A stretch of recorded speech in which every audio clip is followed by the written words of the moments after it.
সকালের জল খাবারে একটা ভালো জিনিস বানাচ্ছি মামনি, খেয়ে বলবি কেমন হয়েছে। হ্যাঁ, বুঝতে পারছিস কি?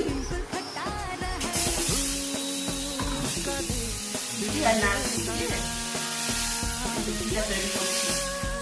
কিন্তু খুব ভালো লাগবে। যেগুলো বানিয়েছি দেখ, এগুলো হয়ে গেছে। দেখ সুন্দর, দেখ সফট হয়েছে। দেখ কি সুন্দর সফট হয়েছে।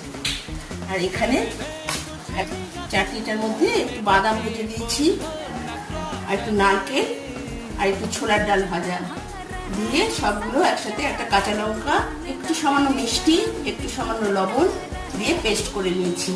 এই রুটিটার সাথে এই চাটনিটা খেলে, এই চাটনিটা দোসার সাথেও ভালো লাগে, কিন্তু এই রুটির সাথে খুব ভালো লাগবে খেতে। তাড়াতাড়ি আয়। বিনা তেলে, কোনো তেল না।